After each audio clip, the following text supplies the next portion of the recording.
All right, this is going to be your two-view chest X-ray, the PA and the lateral. So I've already set up the tube to a 72-inch SID, and I've already centered to the wall bucky. So I'm going to grab my plate. Now, some of your hospital sites have a plate that's already built in to the wall bucky so that you do not have to put one in. If that is the case, that plate is a 17 by 17. This plate here is a 14 by 17. So with the 14 by 17s, you need to think about your patient's body habitus. If the patient is wider side to side in the chest, you'd have to turn it crosswise. If the patient, you thought the lungs were more long and they were more narrow side to side, you turn it lengthwise, okay? So the majority of your patients are going to be lengthwise if you have to put the plate in here. Make sure it's locked in. And then I'm going to go ahead and place my left marker in the upper left-hand corner because it needs to be up in the shoulder area. So make sure that when you're doing this, because I put it in here lengthwise, this is going to be the outer edge of your IR. So I can't put my marker here because it's not going to show up. It has to be in the light field. All right, so now that I have that, I'm going to bring my patient over. So the patient's just going to put their chest up against that board. Now the patient would already be undressed, so we would have the patient remove, if they were female, remove a bra, remove any artifacts such as nipple rings, necklaces, any dangling earrings, anything that's going to show up in the x-ray, it would have to be removed, okay?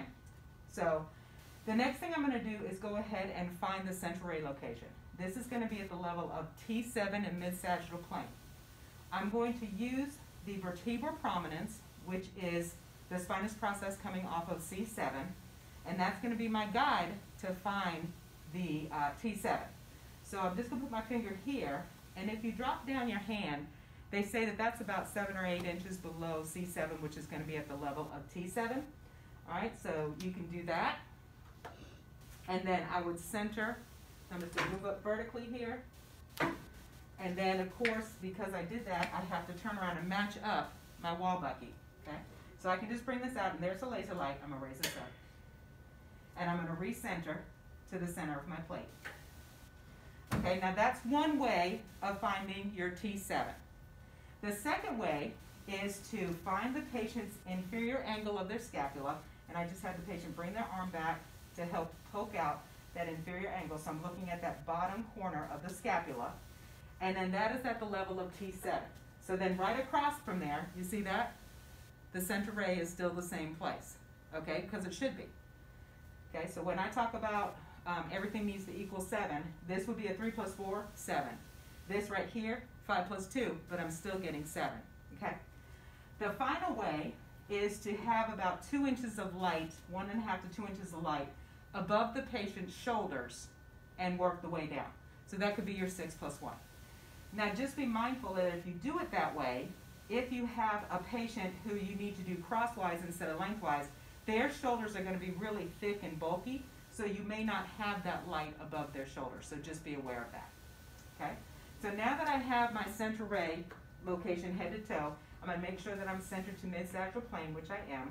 I'm going to have the patient bring their arms up on their hips, and then they're going to roll their shoulders forward and relax them down, and that helps to pull the scapula out of the way because we want to look at all of the lung field without any superimposition of any other anatomy. I'm going to have the patient raise their chin up. I see that my marker is still in the light field and out of any pertinent anatomy, so I'm fine with that. Okay? I'm going to have the patient spread their legs apart to shoulder width, and then I'm going to bring this shield up behind the gonadal area, and it needs to be at least no greater than a hand's width away from the patient. If it's too far away, it's not going to block anything.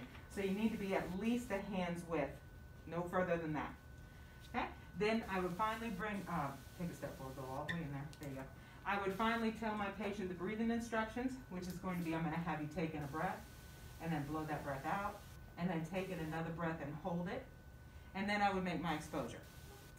Now for the lateral, I'm going to move this out of the way, put your hands down by your side, and then I'm going to have you turn this way. So it's a left lateral that we do because the heart sits majority on the left-hand side, so we want that as close to the IR as possible. Then I'm going to have my patient bring their arms straight up in the air, take a step into the board, keep your feet shoulder width apart, okay? Don't have them lean in, make sure that they walk in, okay? Now it's real important that we make sure the patient is in a true lateral position. There's a couple ways you can do that. You could tell the patient that you're going to put your hands on their chest and on their back, and I'm just going to feel to make sure that my hands are parallel and there's no rotation, okay? Another way I could do it is to grab my calipers, if you have them available to you, and I'd use that as a straight edge to ensure that the shoulders are touching. If she was rotated, I would have a gap, and then I would know just to bring them back to where the shoulders are touching the edge of the calipers. Once I ensure that I have the patient in a true lateral position, I'm going to move my marker to the front, making sure that it's not in any pertinent anatomy. You can leave it in the back, but we teach you to keep it in the front because you'll be able to visualize it better. And then I'm just going to make sure that I'm hands width away. And then once again, I would tell the patient, take in a breath, blow the breath out, take in another breath and hold it.